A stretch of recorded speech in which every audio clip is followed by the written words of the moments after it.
Fallout Equestria Project Horizons. Chapter 4. Innocence. Another donut, extra sprinkles.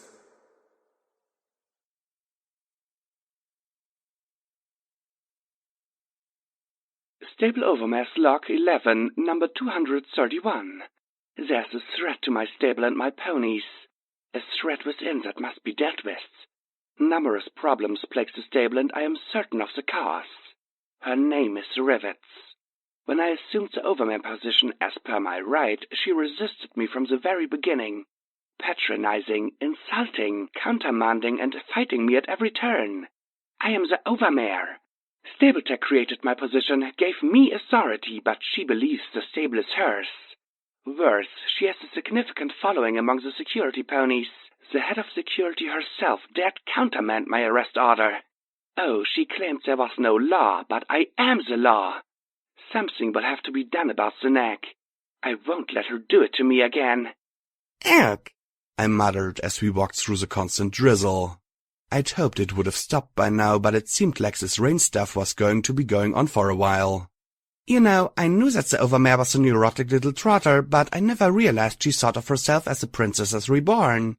No pony knew the Overmare, P21 muttered. He'd been in his snit all morning, grumbling to himself and giving me sullen looks. Really, was shooting a bunch of redigators so bad? He scowled at every lump of dead grass beside the road. What was he worried about? My EFS would pick up any threats. Except buried ghouls. I started looking a little more closely at those lumps too. When they continued to not be zombie ponies in hiding, boredom crept back and I hit play for the next audio log. Maybe it'd give me a hint. At least they'd help pass the time. Stable Overmare's Log 11, number 233. If help cannot be found within the stable, then it must be found without. To do that, I'll need to make contact with the outside, and I think I found a pony to help me with that. Duct tape from the night shift. She's quiet, well-trained, and obedient. Above all, she's lonely and naive. I just need to find the correct leverage to use against her. Perhaps a foal? Or maybe I won't even need that. I had her move some stable broadcast equipment to Maintenance 1, and she did so without question or speculation. Best of all, it infuriated Rivets. Through her foal? What the hell? Would she actually hold a filly hostage to get duct tape to cooperate? I snorted softly. I don't get it. I mean, she always seemed to have it good. The best food and fanciest clothes. Why the hell did she turn so crazy psycho like that? All my memories of the Overmare were of her trotting around next to her mom like a little white shadow, dressed all in frou-frou girly dresses and fancy makeup. She was the only filly who got to do that. P21 looked at me and then gave a disinterested shrug. Don't ask me, there's nothing in 99 I want to remember. His next few recordings were little more than rants against, well, just about every pony. Rivets featured extensively, but my mom was referred to in unflattering terms more than once. Surprisingly, I heard myself mentioned too. Put on C-shift to keep an eye on me for her mother. I could have told her that Mom put me on C-shift because that was when I'd be least likely to embarrass her. Stable Overmare's Log 11, number 238. Duct tape has successfully unsealed the stable. I've placated her by giving her unrestricted access to P20. I will miss my trick pony. He always knew exactly how to relax me. My companion froze in his tracks. I glanced over, but his blue eyes stared straight ahead like he was in shock or something. I need some pony to go out and find assistance, but who? Her absence would be noticed immediately when she failed to report to her duty station. Oh, of course, a male. He wouldn't have to do anything hard, merely find some pony and help them make contact. I've set up the radio for communications. Oh, I can't wait to see the look on Rivet's stupid face when I retake my stable. He didn't move a muscle and I cleared my throat. So, since you were in the stable, I'm guessing she didn't send you?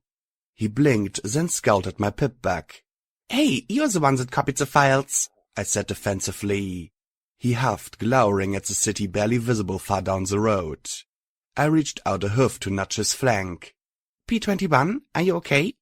He actually jumped away from me, shaking. His leg almost collapsed under him, making him yelp in pain, but he waved me off. Just listen to your stupid recordings and leave me out of it, Blackjack. I don't want to remember her or that place. Leave me out of it. And he dug out a syringe of Med-X and injected it in his leg with a sigh. That always improved his mood. I almost stopped, but fuck it. He was going to be in a bad mood either way. Why'd I have to leave Stable 99 with the pony carrying a whole stable's worth of issues? Why not U14? Least then I'd be in the wasteland with some fine flank. Sighing at the injustices in my life, I listened to the next few entries. Stable Overmare's log 11, number 240. Success. U21 made contact with StableTech almost immediately. He has put me in touch with StableTech's director, Sanguine, a male apparently. He verified his position by accurately identifying several StableTech passwords from when the stable was first sealed. He was quite sympathetic to my needs and assured me that, once the stable was back in my hoofs, StableTech had no interest in interfering. His only price for assistance was a file in my databases. I suspect deception, but I have no alternatives. I will put duct tape on extracting this file. I wondered why the Overmare made these recordings in the first place. Each of them was damning. But maybe she'd been so power-mad that she didn't care. The next 10 were all boring rants about just how the Overmare planned to punish us for our disobedience. Even I got mentioned once for failing to lower my eyes respectfully. Stable Overmare's log 11, number 250. Duct tape's progress has been infuriatingly slow. I filled her head with all kinds of ideas about her life outside the stable, as if she'd ever have such a thing. What would be the point of such a life? Who would do her duties here? Still, the foal is besotted with ideas that may be distracting her from progress. Perhaps I should allow her to step outside to refocus her efforts. Stable Overmare's log 11, number 251. What a difference 5 minutes can make to a pony's focus. I truly believe duct tape will extract this EC-1101 for Sanguine now. She's determined to get her reward, a life on the surface with my trick pony. Good. Sanguine is becoming impatient about the delays. I don't want StableTech to do something premature. The less shock to my stable, the better. I've already approached Daisy and the other C-Shift security ponies and made sure that they'll aid me. Except Blackjack, of course. Fortunately, Jinrami's daughter remains as oblivious as ever to the stable around her. I snorted. I'm not oblivious. Then I tripped on a chunk of asphalt and went sprawling on my face. Okay, maybe a little oblivious. I glanced at P21 again, but he was doing his best to ignore me now. I remembered duct tape being so perky and focused. I'd never have guessed the reason why she was so glad and spent hours in Maintenance 1. Stable Overmare's log 11, number 259. Finally, success. Everything is ready. Duct tape has completely extracted the files from the StableTech system into one terminal. She nattered on for hours about the size, complexity, and difficulty of extracting the files. I've notified Sanguine that everything is ready. He's sending a representative, Deus, along with his own security ponies. So nice to see another stallion, extending me proper courtesy. As I recalled, Deus's courtesy involved a few pints of semen. Likely not what she had expected. After listening to this, though, my sympathies were pretty played out. Stable Overmare's log 11, number 260. The traitor. The little traitor. I select her, let her go outside, and she dares insist that I give her her reward? How dare she? How dare she? She's placed some sort of encryption on EC-1101 and refuses to lift it. Even when I threaten to throw her and her little filly into the recycler. Silence may stay her for now, but Deus is on his way. He'll be arriving any day now. What to do? Sounds like duct tape took your little don't trust her speech to heart, I said with a chuckle. Yep, P21 said mercilessly as the next recording played.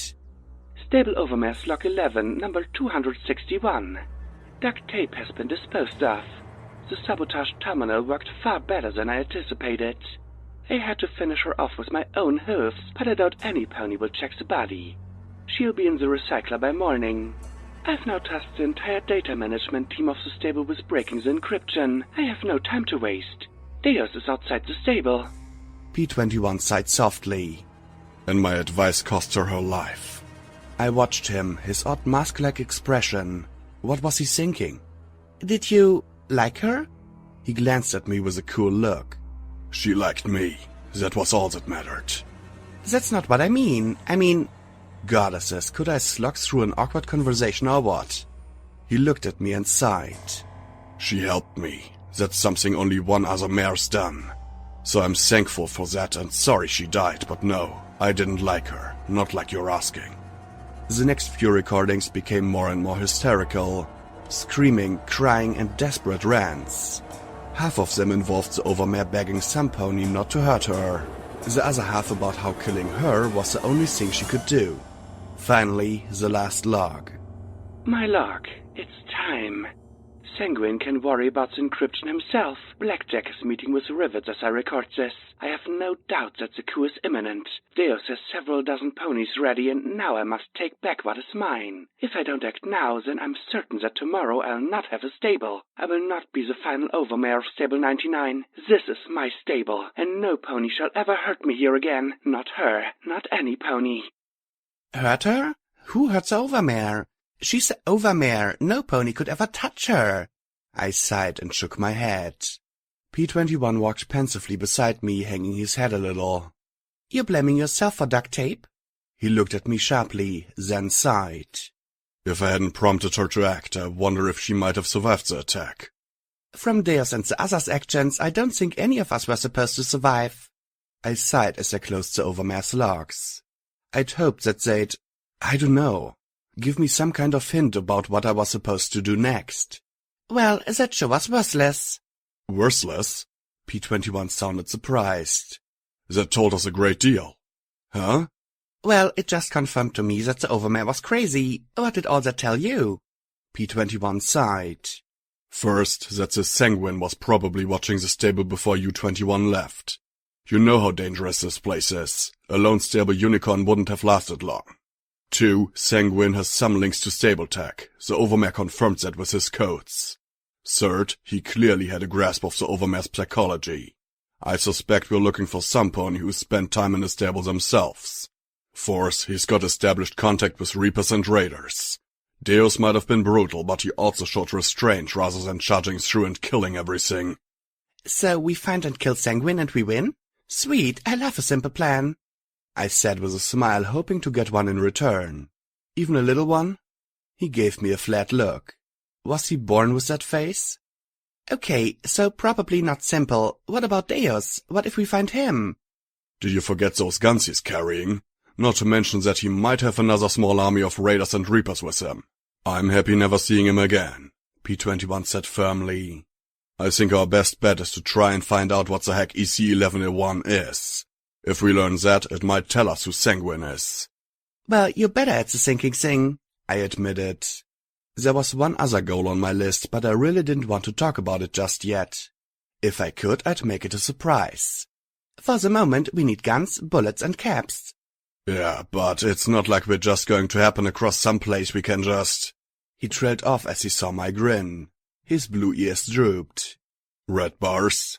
That way, I said, pointing off the side of the road with my security baton. I gave the baton a swing with my magic. The metal was definitely dinged up, but still serviceable. I definitely would have preferred a firearm of some sort, but this would do. He sighed and shook his head. Seeking out death and danger for fun and profit, he said with a sigh as he followed me. What a life. It's a life, I replied. And that's what you wanted, as I recall. That drew a small smile. Keeping a tight grip on the end of the baton, I prowled through the woods and underbrush. But just in case this is something nasty, be ready to run. Again with the running plan. Always a running plan. Never a sneaking and avoid a fight plan, P21 whispered as he limped along behind me. Then I heard the sound of something moving through the brush. Not a bloat sprite buzz or a red hawk snuffling or a ghoul's scream. It was clicking with strange beeps. Step by step I advanced through the dead trees. Suddenly a metallic equine head stepped into a gap between the trees. Then it swiveled and looked at both of us. Its eyes flared bright red, and from a port atop its head flashed a bright red beam that left a smoking black line on the leafless trees around us. I remembered Scoodle mentioning robo-ponies. Well, now I had a real killer robot in front of me. Keep back, I said quietly, having no clue how well it could hear us or understand us. Then I hustled to the side, trying to move close enough to bring my baton to bear while avoiding the flashing lines of fire. The red sickness wasn't helping, but the machine was slow and its laser had a few seconds recharge time between shots. The baton made a resounding clang of metal on metal as I ran around it as quickly as I could. Despite being made out of metal, I could definitely hear the sounds of more brittle interior parts cracking with each strike. Finally, my telekinetic backswing crushed the firing part over its head. Something inside whined, and then there was a small internal explosion. It popped and crackled, and then slowly fell over as acrid smoke rose. I think I prefer raiders. They at least carry loot, I said sourly as I looked at the plate on its chest that read Row Bronco. Well, there might be something worthwhile, P-21 said as he drew his screwdriver and carefully removed the smoking plate. He carefully withdrew several components. Small containers of crushed crystals that were apparently ammo of some sort. Something called a spark battery and quite a bit of scrap electronics. Still, it was better than a poke in the eye. Ark, why'd I have to think that? My eyes were itching like mad. While he finished, I continued forward towards more red dots. The deadwood ended abruptly at a crumbling concrete wall. At least 4 more red bars crawled around in my EFS. I could hear their dull metallic footsteps on cracked concrete. Slowly, I made my way around the wall till I spotted a rusty grate hanging open. Keeping the EFS on the robot I heard on the far side of the wall, I waited till it was passing before stepping into sight. Its eyes flashed red as its head rotated to face me. I hit SATS at once and, as before, unleashed 3 blows on the machine's head. Fast as I was as I made the attack, the laser proved faster and scotched a line across my neck. The third blow snapped something vital and the entire head peeled off. 1 down, 3 to go. I carefully peeked around the gate. The 3 remaining robot ponies were walking much closer together. I swallowed, rubbing the burn along the side of my neck. I'd just gotten my head together. I didn't want to lose it entirely. I pulled out the last grenade and swallowed. I could see their bars on the EFS and soon I heard the slow plodding steps. I pulled the stem and telekinetically dropped it on the far side of the wall. There was a muffled crump and 2 of the hostile marks disappeared. Stepping around the gate in the wall, I wasted no time finishing the last one off. As P-21 emerged from the yellow underbrush, he looked at the wreckage. These have been outside for a while, he commented as he nudged the rusted plate with his hoof. All the ponies had dented plates from bullet impacts. I guess they weren't made to resist being attacked by some pony with a heavy metal stick. Design oversight, I agreed as I looked at the large concrete building on the far side of the wall. 2 stories and apparently reinforced. Then I noticed the bodies at the door. Not decades or centuries old, these were fresh, pungent and swollen. I approached the 2 corpses while fighting the urge to retch, but even that was suppressed at the sight of the wings sprouting from their sides. Pegasi, I murmured, having them seen only in books. They were simple utility harnesses that seemed pretty pathetic armor. Carefully I searched their bodies and was rewarded with some tools and a strange boxy object shaped like a pistol. They even had some bottle caps on them and some strange flimsy paper money I'd never seen before. There were also more of those powdered magic gem cartridges. Any idea what this is? I asked, pointing the boxy pistol at the wall. My telekinesis pressed a small button on the handle. With a sharp pop of expanding air, a red bolt of energy shot out and left a cinch on the concrete wall. A glance at my pip-bar confirmed, magic beam pistol. I also noted our location. Weather monitoring station 4. A beam pistol or an overpowered flashlight, he said as he checked it with a soft sigh. It's been through the ringer too, starting to rust. He handed it back to me. Well, you wanted a gun. A gun comes with some recoil, sights, magazines and rounds. This is just weird, I said as I levitated it in front of me. How am I supposed to aim it? I sniffed the tip, wrinkling my nose at the tang of ozone instead of the stink of cordite. It doesn't even smell like a gun. Isn't there a firearms rule about not putting the barrel up to your nose? P-21 said as he examined the tools, his muzzle breaking out in a smile. It doesn't have a barrel, I countered, but took his point to heart. Well, better than nothing. Ready to go in? I asked, nodding to the doors. He looked at the dead Pegasi in their black utility building. I'm pretty sure these two died trying to get out. Well, since they didn't have anything expensive on them, we can assume that anything valuable is still inside. As well as whatever they were running from, he added. When he saw my grin, he gave a soft groan. Try to be careful, Blackjack. Sure, be back in 5 minutes, I replied, grabbed the door handle with my magic and pulled. It barely squeaked open enough for me to squeeze through, and when the door slammed shut, I found myself enveloped in pitch black. No, not pitch black. There was some light, despite there being no windows. Everything was outlined in a strange dim amber glow. Emergency lighting? Maybe the Pegasi had done something? Thin, delicate bones crunched under hoof, making me wince at their loud snaps. I didn't take much time to explore the reason as red bars began to move ahead of me. The robotic ponies clanked in my direction with more haste than I expected.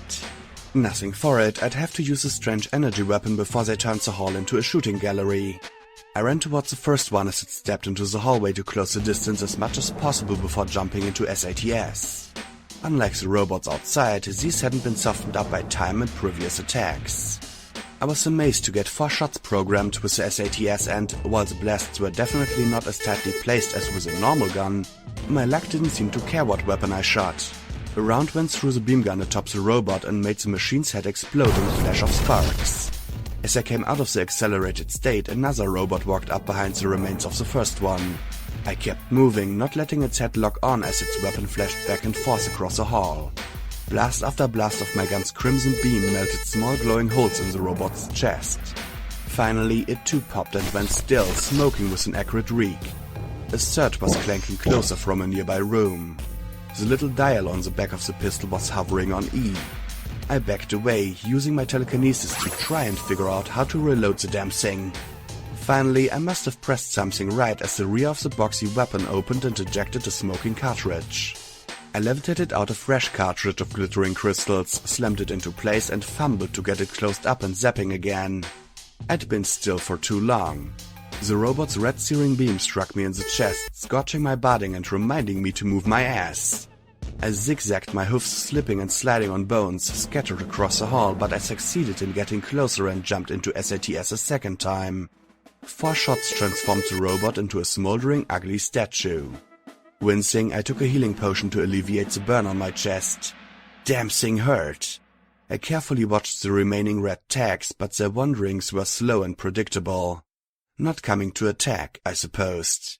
There were more Pegasi corpses in the hall. I found a second energy pistol and more of the magic powder cartridges. I carefully made my way through the ruins of the bottom floor, the magic beam box carefully pointed ahead of me at all times. I found a safe, 2 ammo boxes and a locked medical box that I made sure to remember for P21. I also lucked into a cafeteria and found some delicious Big Mac and cheese and a working vending machine. Sitting at a desk, I had myself a snack and pocketed the rest. Soon as we ran out of recycled wafers, my cohort would be getting hungry. Why are there so many bones in here? We'd come across so many remains that it was hard for me to think of them as ponies. With the exception of Hoss, Granny Smith, and Scoodle, the remains of the dead were so numerous and so prevalent that I just couldn't feel for them as I should. Yet, even I felt something off with this concrete building. There was enough bones for 100 ponies, and lots of them were quite small. As I reached the stairs at the end of the hall, I heard the scrape of P21 entering. No doubt he'd start on the robots in the hall. Trying to be stealthy, I climbed up the stairs and round the corner at the top. A robot pony immediately turned and started blasting away with its beam of light. I leapt to the side, held down the trigger and washed my beam over its head and chest till it popped and collapsed. Another dead Pegasus lay nearby. I pocketed his weapon cartridges, a gun that looked better as a blunt weight, and another strange apple grenade with a bright blue band around the middle. The last 2 red bars were close together, and as I watched them separate, I saw a tiny yellow line almost directly between them. What the heck did that mean? Slowly, I advanced down the hall with the laser weapon floating beside me. I couldn't hear anything but an odd humming noise, like a vent fan. Reaching the door at the end of the hall, I bit the handle of the pistol, gently gripped the door handle with my magic and slowly turned it, wincing at the grinding noise. I heard the whir of a robot's magic weapon charging on the far side. I didn't know where the yellow non-hostile was in the room, and I'd be damned if I tossed a grenade around a non-hostile. fuck it, I muttered and ducked down, kicking the door open. Instantly, a fusillade of crimson beams swung back and forth across the hallway as I backpedaled and ducked as fast as I could to the next doorway. 2 robots stood shoulder to shoulder as they filled the hall with sweeping flickers of death. I fired wildly back at them, hitting but not doing anything critical. By the time I reached the open doorway behind me, I had angry red burns all across my chest and forelegs. I hissed in pain as I took a healing potion and waited in the small closet. Clicking and clanking, the robot ponies approached towards the doorway. My soul-saving grace was this door was too narrow for them to pass through in unison. When the first came into view, my magic beam weapon was at point-blank range. SATS assisted in 4 energy shots decapitating the machine. As it fell, the last came into view. I screamed as I moved back and forth as much as the closet allowed and held the trigger down with my magic. It didn't help much as more lines burned my limbs and shoulders. The red bolts of energy chewed through the metal plating of the Robronco Sentry and a white glow spread along its frame. It collapsed into a pile of warm ashes and smoldering metal. Letting out a sigh, I collapsed onto my haunches, looking at the energy pistol with a new appreciation. Well, that's new. I holstered the energy pistol and trotted into the room the robot ponies were guarding. There were a few more ash piles lying about the interior of the room. I guessed they had to have been either more Pegasi or bots. In the room were a half-dozen little bays large enough to hold the sentries, so I doubted they were the latter. One was dominated by a massive terminal that had clearly seen better days, while a corner held shelves with an automatic pistol and 2 ammo boxes. I couldn't help but smile as I lifted the far more familiar weapon and checked the slide. Fair condition. Then I looked at my pip-bug and at the non-hostile reading. It pointed right at the terminal. What the heck? I muttered, looking it over with a strange amber overglow that filled my vision. That's when I noticed the grate the terminal sat on. Slowly I looked down through the grate at a crawl space just barely large enough for a pony to fit. Hey, hello? Are you okay, Blackjack? P-21 shouted from the hall behind me. I walked along the grate to the corner of the room where a little hatch lay open. I think some pony's in here, I said as I carefully lowered my head and peeked into the space. My amber gaze saw the many cables of the terminal, but hiding behind them was a small pony shape. She peeked out around the corner at me and I gave her my most comforting smile. Hey, there you are. Her eyes widened in terror as she moved her head completely out from behind the cable. My smile vanished as I looked at the boxy business end of a magical beam pistol. The yellow mark turned red as she screamed around the clenched handle and my world became filled with red light. She shot me, I groaned, my face sporting an ugly black burn that ran from jaw to ear.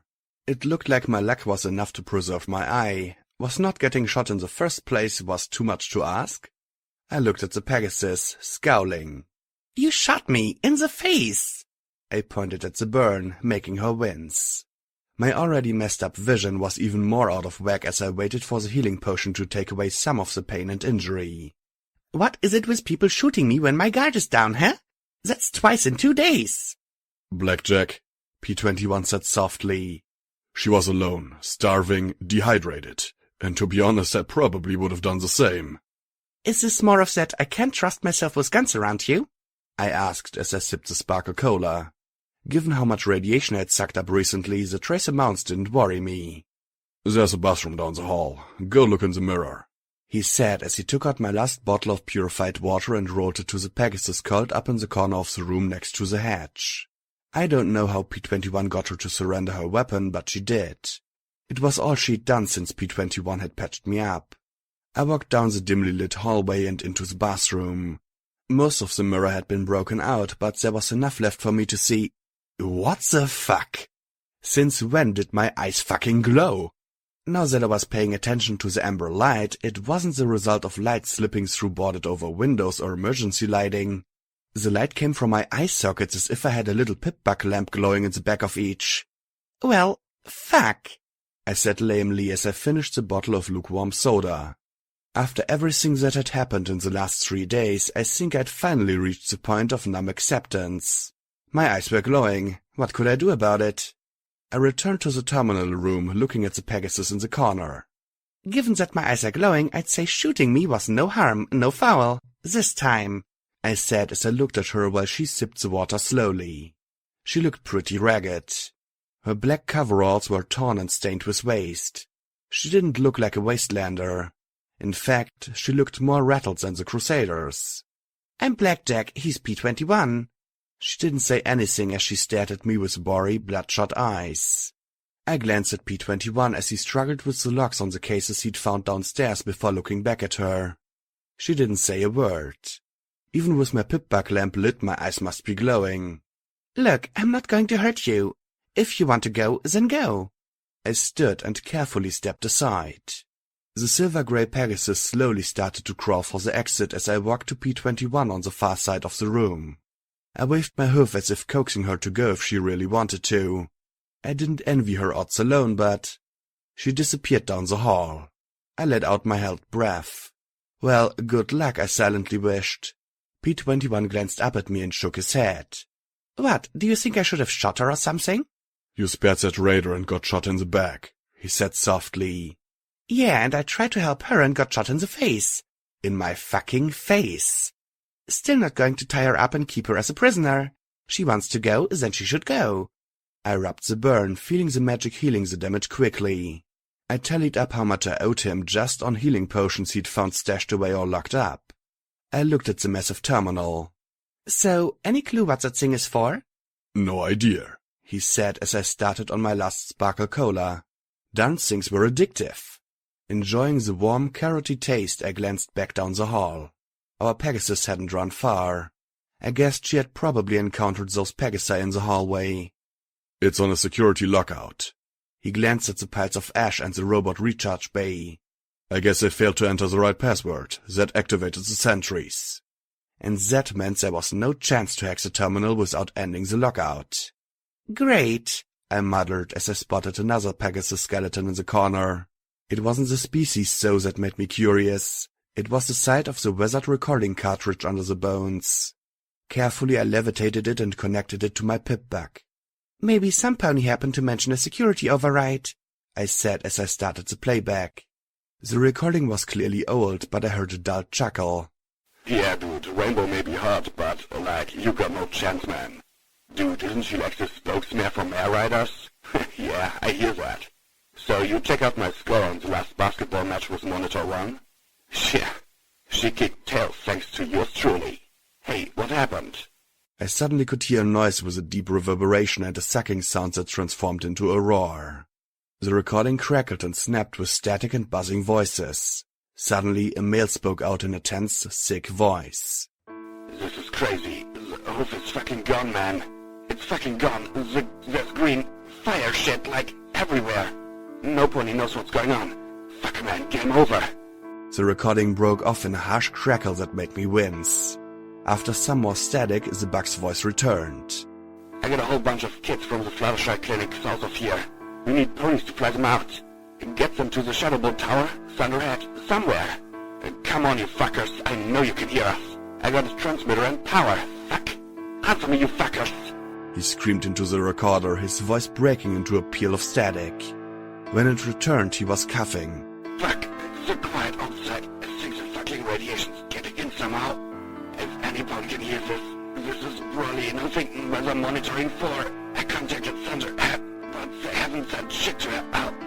They told me to come home. There are kids here who need to be evacuated. Can any pony hear me? This is Brony in Weather 4. There was a long pause, and then he screamed once again. "Answer, you fuckers!" I stared at the pip-bug, feeling dread prickle up and down my spine. The static crackled for the longest time, and when it returned, his voice was a raspy whisper. "Kids aren't doing so good. I'm not doing so good. Fuck. Couldn't get to Thunderhead now if I wanted. Fuck. I contacted Jackknife and Weather 1 and Blue Balls at Weather 3 hours ago. They were told to abandon too. Think Jack left, I don't know. No ponies answering anymore. Some pony, help us. Any pony?" The recording gave one last crackle and I heard him whisper, "Fuck. They're fucking kids. Fuck." With that, the recording continued playing silently for several minutes before I finally stopped it. Damn it. I'd been fine when the bones were just bones. I didn't want to think of dozens of foals dying slowly of radiation poisoning while someone somewhere casually lets them die. How could they? P21 stared at his hoofs with his inscrutable expression. Maybe things were so chaotic. They told him to stop transmitting, I said as I stood. They told him to shut up and die along with dozens of young ponies. They were organized enough for that.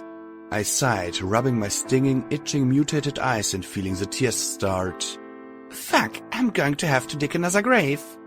I spotted her hiding in the doorway, sitting down on the floor looking at her hoofs. There was nothing we could do, she said, a soft, buzzing drawl. After the bombs went off, every Pegasus that could get home was recalled. We had to save as much as we could. I felt my temper spike, but P21 limped in front of me and shook his head slightly. Swallowing what I'd been about to say was like vomiting in reverse and just as unpleasant. He took and sat, stretching out his injured leg with a sigh. Come on in here, we're not going to hurt you. I forced myself to relax as well. Yeah, I said as I kept the pistols away. When she stepped back in, I marveled at how compact and delicate she appeared. Her coat was a soft grey and her purple mane cut back into a buzz. I suppose it was some sort of military look or something. I looked at her uniform and remembered what Scoodle had said. Your enclave? Morning Glory, serial number 221-12-9921. First Volunteer Corps, she said as if reciting the information. She licked her dry lips and I floated what remained of my Sparkle Cola to her. She took it hesitantly and then drank it slowly. Still, it made her smile. That helped me relax. Thank you, she murmured. A volunteer corps? I asked. The volunteer corps enlisted with the Enclave to help with restoring contact with the surface, she said in a shaky voice. It wasn't supposed to be like this. They warned us. She looked at the ash piles. But I didn't believe them. Warned you? P21 gave me a concerned look. That the surface was deadly and savage, she said softly as she rubbed her face with her hoof. That all surface ponies do is rape and murder and then rape what they murdered. She looked at the ash piles with a little shiver. All of my friends were sent here to make contact. We had gifts, no heavy weapons, no power armor. She began to shake and clenched her eyes tight. Oh, Celestia, the things, they did such horrible things. Sounds like you ran into raiders, I replied. Half of us they slaughtered and ate. Some were still alive. We fell back here when we detected the transmissions. We couldn't access the system, though, and the sentries activated. She clenched her eyes shut. I'd crawled underneath to connect the power. I heard them all die. She started shaking again. Hey, breathe, Glory. Just take some deep breaths. I gave P21 a look just before I tried to put her at ease. Sounds a lot like what the two of us just went through. Wasteland seems to love tossing one nightmare after another against a pony. So why don't you just, I gestured skywards with a nod of my horn. She flushed and looked away. I just can't. Okay, psychological trauma and distrust. I knew exactly what this called for. Want to do something about it? P21 looked at me and just groaned. Morning Glory glanced at me, then at P21 in confusion. Do? What do you mean? If you ran here, those raiders' camp can't be far. I say we go and make sure they don't eat any more ponies, I said with a sure little grin. Trust me, hunting raiders is pretty... I rolled my eyes, tapping my hoof thoughtfully. Help me out here, P21. Asinine, juvenile, hazardous, he suggested as he passed me the weapons and ammunition he'd scavenged. A little replacement automatic pistol and some clips of ammo. Finally something I could aim that went bang. Nah, fun, I said as I clapped my hoofs together. P21 sighed, looking mournfully at Morning Glory. You get used to the madness. Clearly Morning Glory hadn't quite figured out our style of banter just yet.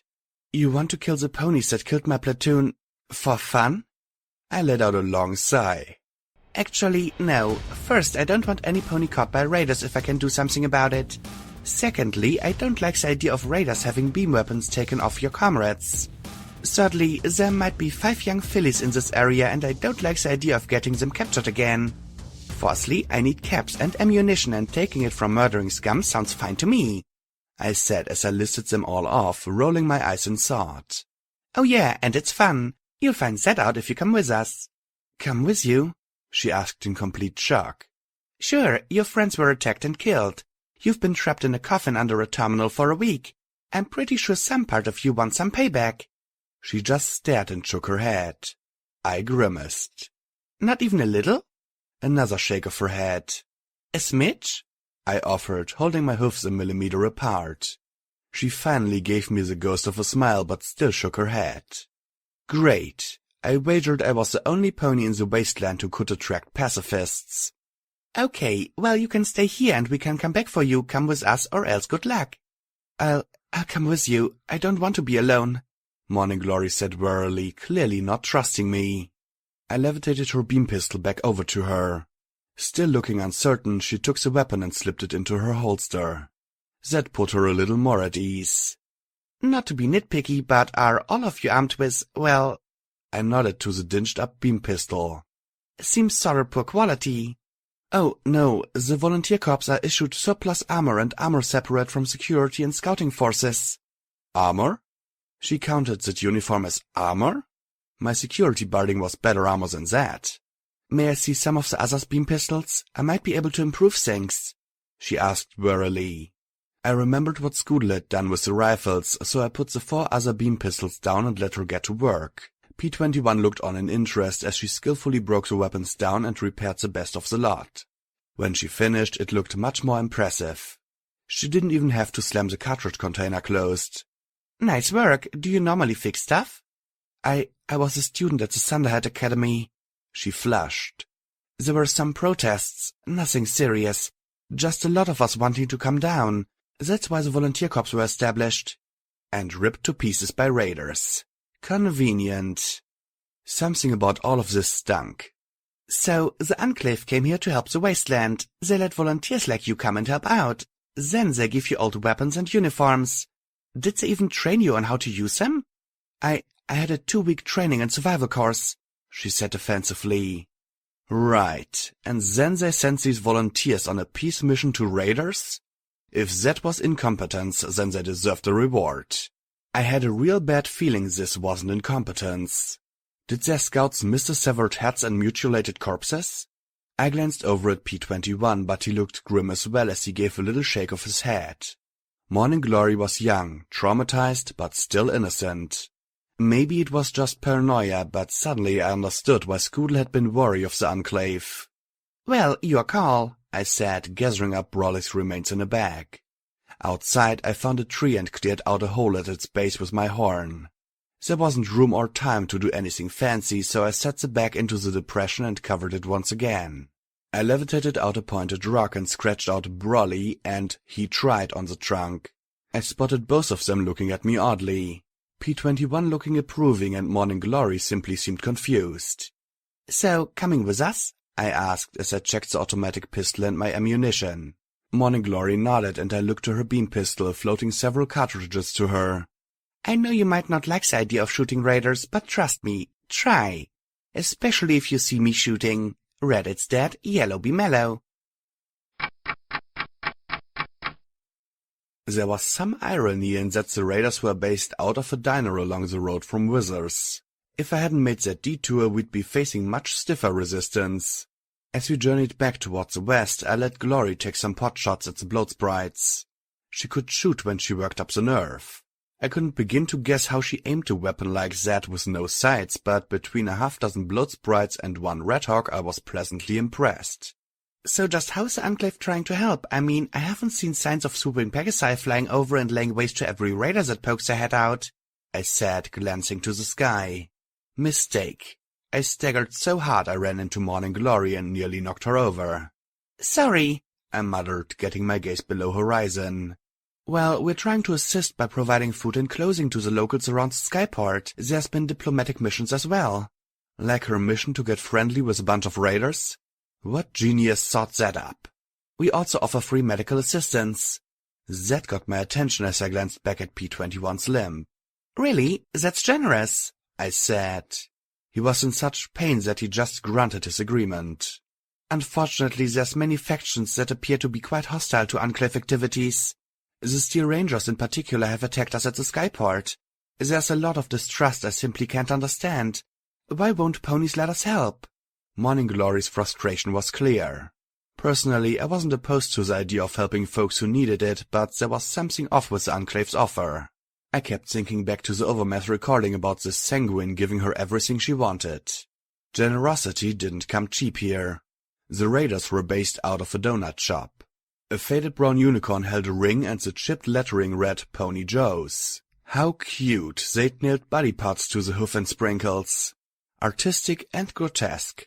The pip-bug detected only a soul hostile wandering out the back door. I glanced back at P-21. This would be a lot easier without him giving the alarm. I slowly slid the baton out of my holster. What if he's... Morning Glory whispered hoarsely. Innocent? Unarmed? I looked at the Raider as he squatted beside a ditch. Pip-bug red as red. I closed my eyes.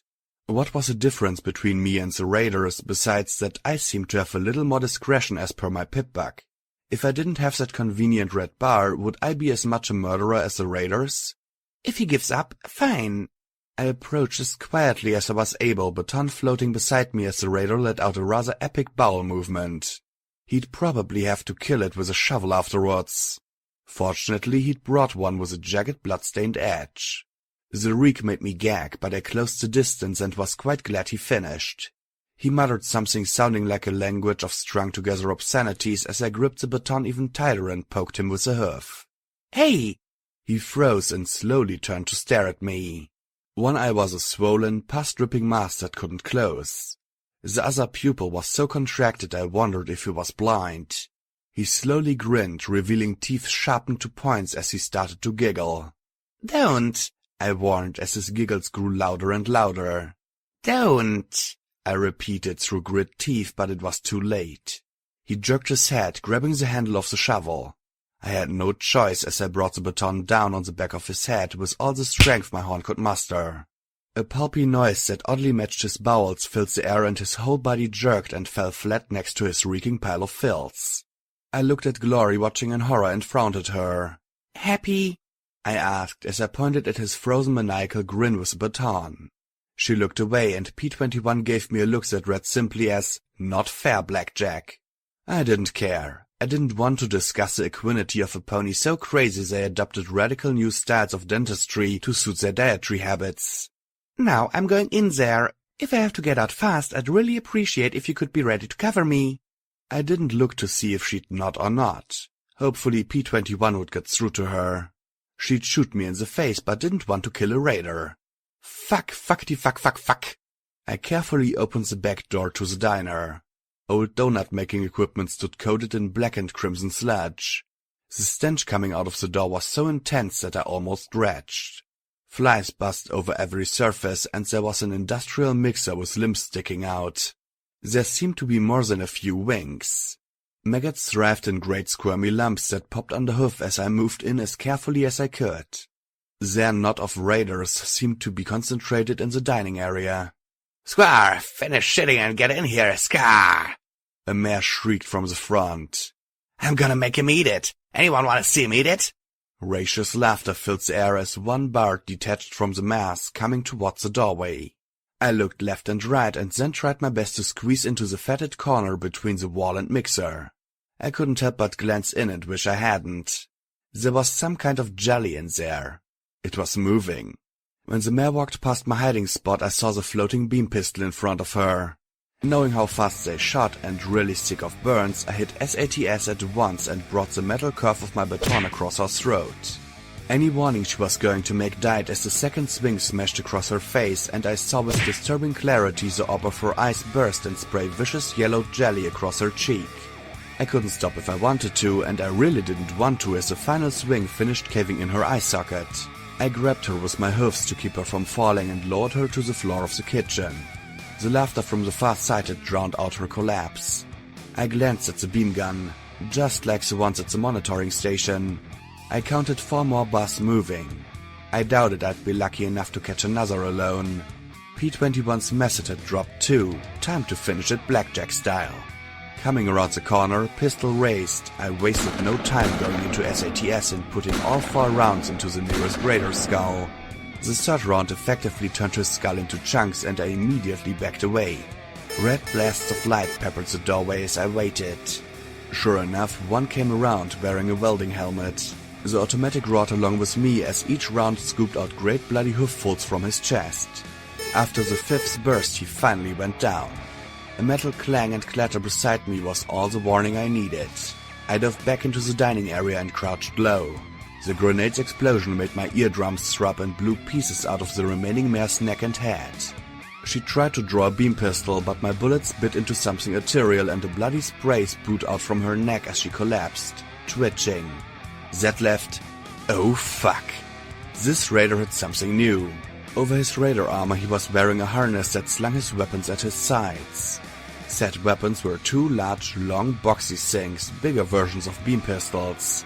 I tried to kick into SATS, but the spell still needed time to recharge. I fired wildly as I dodged back into the kitchen as the beam rifles mounted to his sides ignited a smoking line where my head had been a second before. I couldn't counter that firepower. I gave ground as he pursued, his shots melting the festered equipment in the kitchen as I emptied my clip.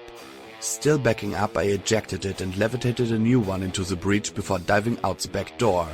Flash! Flash, flash, flash, flash, flash! He screamed in glee over and over again as he stepped outside. My automatic suddenly seemed woefully inadequate as he pointed both barrels at me. I kept trying to drill his head with the automatic, but the metal helmet he wore deflected most of my shots. Suddenly, Morning Glory appeared on the roof of the donut shop, pistol clenched in her teeth as she stared down at him. She was shaking so badly I was sure she was going to drop the weapon. She fired a shot that had to be by accident, smoking the gravel beside him. Slowly, he turned, looking up, bringing the beam rifles to bear. We'd already established that my automatic wasn't of sufficient caliber to threaten him. Shoot! P-21 and I shouted in unison. Flash! Screamed the raider. The air filled with red beams. Suddenly the raider's backpack let out an immense spark and crackle as Glory's shots tore into it. He screamed as burning components cascaded down his sides. The 2 beam rifles smoked as he tried to fire at the shaking grey Pegasus. No! Flash! Flash! The raider screamed as he looked at me rising. Stop it! Just run away!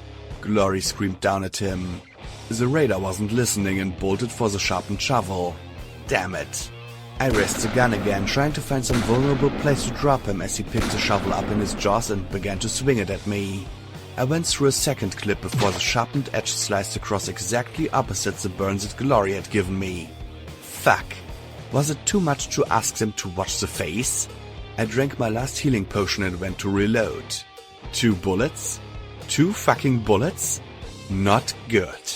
I used SATS to place the shots in his head. Effective, but not fatal. He seemed to not feel the slightest bit of pain as he stabbed the shovel edge into my upper foreleg. I drew the baton, hoping it could finish him off. Suddenly Glory appeared above him and fired every single shot left in the beam cartridge. One shot seemed to consume him in a bright red glow that fully engulfed him and sent him collapsing into a heap of ash at my hoofs. I scrambled back as Glory continued to fire, tears on her cheeks as she landed. When the gun was empty, she spat it out, screaming at the smoking pile of ash. I only wanted to help! I wanted to help! She then shook and voided her stomach as she staggered to the side, weeping. I did the only thing I could. I put my hoofs around her and held her close as she shook and whimpered over and over again that simple plea. Me too. The wasteland made murderers of every pony. She's an emotionally unstable and naive liability, Blackjack, P-21 said when we'd found a trailer to hole up in for the night. It didn't do more than keep the rain off us. P-21 had only been able to strip the weapons of the raiders and found a mixed number of rounds and other lousy weapons before he'd gotten sick. I'd try using a beam pistol for now. We had twice as much ammo for that than I did for the automatic. How I missed my shotgun. Perfect, she'll fit in fine then, I replied. My leg burned terribly from the untreated slash. Without healing potions, all I could do was hope we came across some help. I'm not saying leave her here. I'm not saying don't let her carry a gun. She nearly shot you as much as that raider, P21 argued softly. Glory lay curled up on her side on the far end of the trailer in her smelly uniform. I'd give sexual favors for that laundromat right now. I'm not disarming her either, P21. There are 3 of us and I can't be the only one shooting. So, unless you're going to start packing... You know I can't do that. Right, well, she can. She just need to get her hoofs under her and some training discipline. As for her ideals, what can I say? I might think there's something off with this whole enclave business, but she wants to help. I do too. I think it's the only difference between us and raiders. I had to admit that in 3 days I'd fallen into a somewhat frightening eagerness to shoot ponies. P21 sighed and looked out the window at the drizzle that clanked against the roof in a soft staccato. How long is it supposed to keep doing this? Glory said it could go on for hours or even days. Pegasi don't try and control the weather anymore, remember? That had been a shock to me. I'd thought that perpetual grey layer was the sky. Learning that it wasn't, that it was a mass of clouds perpetuated by the Pegasi really undermines the whole help Wastelanders argument. Glory hadn't been too happy to admit it either. I didn't particularly mind the rain. It was cold and wet, sure, but the steady noise reminded me of the hum of ventilation recyclers constantly turning over the thick, stinky air. Even though it was depressing, I liked to think the rain was doing all it could to wash away the bloodstains. Listening to rain, though, was hardly stimulating, and I quickly found myself bored. I didn't want to listen to the Overmare's craziness, though. I switched over to the radio channels, doubting that there was a chance I'd pick up 99's internal radio signals. Still, I slowly clicked one channel after the next, and then blinked as music filled the dingy trailer. Music in 99 was all stately pomp, reminding us how we should all be loyal to the stable and Overmare. It was never this sweet, pinning music that seemed to drive out the gloom before it. Let it go, let it go, let it go, let it go. When pain is all you have, let it go. The voice demanded every iota of my attention, and I gave it happily. I had no idea who she was or what she was singing about, but I knew pain. All of us did. And as she sang, I felt my chest relax just a little bit. For a few brief minutes I was able to leave the wasteland behind and be someplace else. I finally trailed away, and the buck gave a long sigh. That was Sweetie Belle with Let It Go, just giving us all a reminder that sometimes when things are at their worst, it's best to just forgive and forget. This is DJ Pawn 3 with a shout-out to all my listeners back east around the hoof. I know some of you feel like you don't get as many headlines out there, but it's a great big old wasteland. So this news is just for you, Huffington. Turns out the road between Manhattan and the Hoof is just a little safer now, thanks to a pair of ponies fresh from a stable. You're gonna love this. Looks like the Hoof has just a little more security than a few days ago. That's right, she's got it displayed loud and proud. She's already carved up the raiders from Withers all the way to Megamart, and she doesn't look like she's going to be stopping anytime soon. So here's a big thank you from DJ Pawn 3 to the security mayor. Looking forward to see what law and order you bring down next. What the fuck? What the fuck? Who the hell was that? How does he know what I'm doing?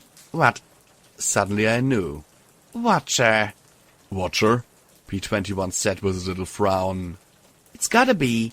Who knew we left the stable and took down raiders and wizards? I crossed my hoofs and nodded. It makes perfect sense. P21 looked skeptical but didn't argue. Then he cracked a smile. Security mayor, huh? Catchy. I didn't feel catchy. I felt pissed. He just told Deus where we are. The road is really long, and even Deus probably can't search the whole thing. P21 interrupted reasonably. Well, what about that bringing down law and order? I'm not doing that. And he didn't even mention you. I had to admit I was more than a little paranoid right now. Why had Watcher just told Huffington what I was up to? It's like he's making me out to be some kind of law pony. Well, aren't you? You attacked those raiders without hesitation, in large part because what they were doing is wrong. You might not be upholding a written law, but you yourself said what they're doing is wrong, and you were going to stop them. P21 seemed to enjoy needling me. So, what's wrong? 'Cause he's skipping the parts where I fucked up. No mention of what I did in the boneyard or how I got Scoodle killed. It was like he was making me into some damned folk hero. I didn't want that. Of course, the question was, How could I stop it?